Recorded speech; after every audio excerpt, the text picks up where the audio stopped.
If you're frustrated with the job process and you don't know why they're not calling you back, you don't know why you can't get past the interview or get past the resume stage, there is something that you are missing.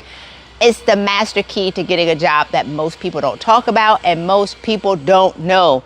In this short video, I'm going to share with you what that master key is, how to find it, and how to get past the resistance that you have in getting the job that you desire and deserve. Can't wait for you to get this info. Hi, my name is Christy Rutherford, and I have assisted 27 leaders with doubling their salaries in the past 5 years. They use this master key. Let's talk about the secrets to the hidden job market. I was offered over 35 jobs after I left my career, and I thought that everybody had that problem.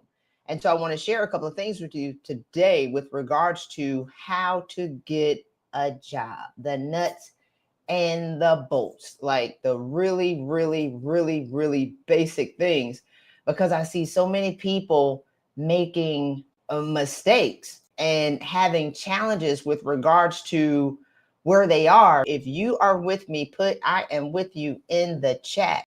I want to show y'all this graphic right quick because I want to show you the cycle and then I want to dissect it a little bit. And then my goal is to put it back together for you.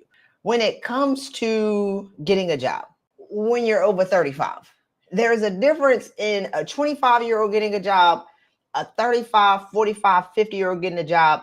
And so I've seen all these people talk about ageism and all of these things. It's like, no, there are certain things that need to be known. There are certain expectations that need to be had before we even jump out here in these streets. If you're over 35 and you're looking for a role, the first thing to think about is, what are you passionate about? Let's be clear. Passion beats a pulse all day. Passion beats experience all day.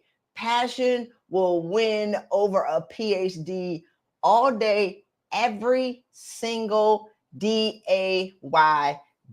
So if you're over 30 something, I want you to think about, what are you passionate about? And if you don't know that, then that's the equation to solve for. What is your unique selling proposition? What experience do you have in the market that makes you stand out from your peers? And if you don't know that, that's the work. If you have 10, 15, 20 years of experience, there's something that you do that somebody else doesn't do. There is something that you do specifically. There is something that you love to do that's in your job. And let's be clear, we like to do 100 jobs. I was doing 5 different jobs and I loved all of it. But when it comes down to what did I love the most, it was coaching and mentoring. Well, in the military, that was normal. I didn't know that that was a career path, i.e. leadership and development in the civilian world. But that was my favorite thing to do. That gave me the biggest joy. That was the biggest return on my invested time with people because I could see it. I'm doing the exact same thing today. When it comes down to your unique selling proposition, write down 20 things that you have done in the past 5 years. Write down 20 exceptional things. And here's the thing, when I ask women especially to write down 20 things, it's like getting a root canal. It's so hard. And I'm like, well, what's the point of working if you're not going to take credit for your work? I mean, an hour to write down 20 things, like pulling teeth. And this is where the conditioning comes in with regards to being humble. We're mad at people who take credit for your work and people who don't necessarily, they fluff up the things that they've done. And I've seen so many overqualified, absolutely brilliant people sitting in jobs where they don't belong, where they're overworked and underpaid, but you can't explain what you've done. When I was in the Coast Guard, I sat on a lot of selection panels to select who was going to come into the service, who we were going to promote. I was always doing something extra. I've sat on at least 6 to 10. I think it was 6 in like 2 years, but 10 panels. I've reviewed hundreds of resumes. I've interviewed 60 to 70 people. The people who could explain in their resume to 6 people are sitting in the room. You have a pilot, you have me, that was marine safety. So we were the scientists. You had the ship, the boat drivers, you had an admin person. So you have people that have different career paths that are sitting in this room selecting who was going to get advanced with regards to coming into the service, or the people who were going to get selected as officers.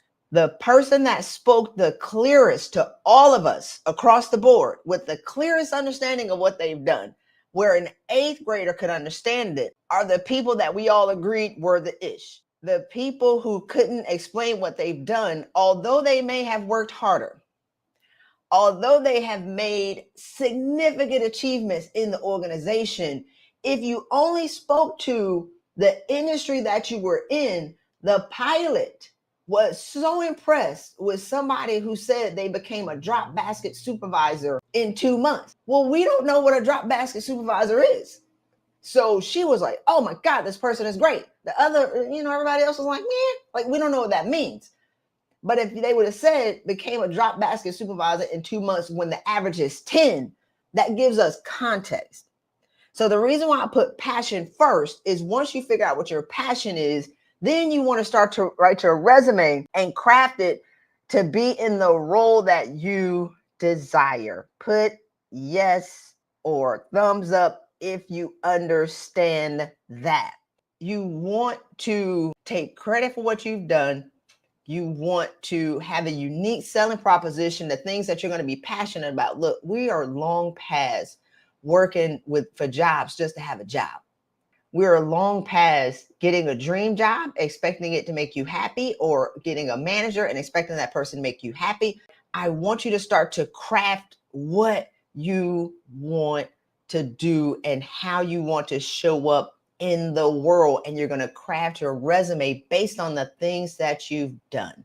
And when I talk to people who hire resume writers, it's like you're giving the resume writer not specifically the great things that you've done, and you want them to spin it into cotton candy, and you haven't adequately taken credit for what you've done. So I have an example, somebody's resume. And I used to help people write resumes back in the day. Now I have an e-course, I can't.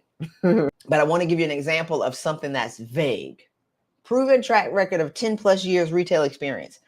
And I saw somebody on LinkedIn that talked about the other day, I have 15 years experience and I can't get a job. And I'm like, yeah, but 15 years experience in doing what?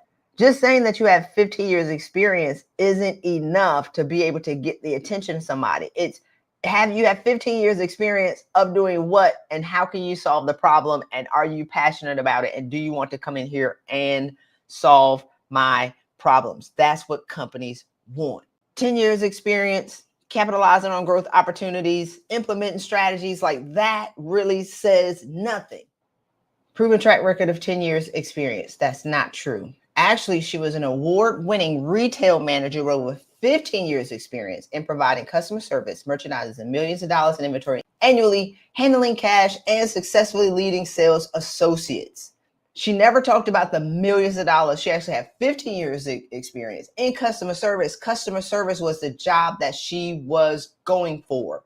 She handled cash. You have to be a trustworthy person. So we embedded that in the job description and her role of what she wanted, and successfully led people. She didn't talk about this in this example of what she did. I want to show y'all another one. These are her awards. Promoted from $2.2 million store to a $2.8 million store with a growth potential of $3.2 million. Look, what does that mean to the people who don't understand retail? Put makes sense in the chat if this makes sense to you.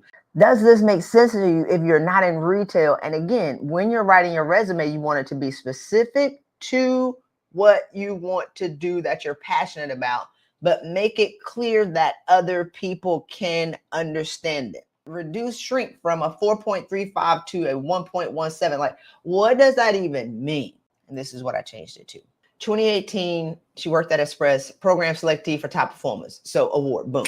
Apex Award, highest award. She got that. She didn't even say that in the previous one. Top 100 store. She was ranked in the top 15%. She was the top co-manager, and she received the Star Award. And I know that I'm grazing over this, and over the next couple of weeks, I'm going to make some in-depth videos for y'all, but I want to just hit the high notes when we're talking about these things. What you're passionate about is going to lead to your resume. I hope you found this information useful. Get my career recovery quiz using the links in the description below.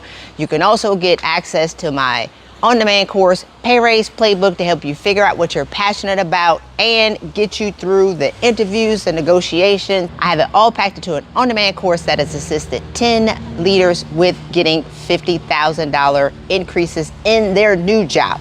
So don't hesitate and get this information. Go ahead and let me know what was your biggest takeaway in the comments below. And don't forget to like this video and subscribe for more insight. Lastly, if you thought this information was valuable, go ahead and check out my follow on video right here. See you soon.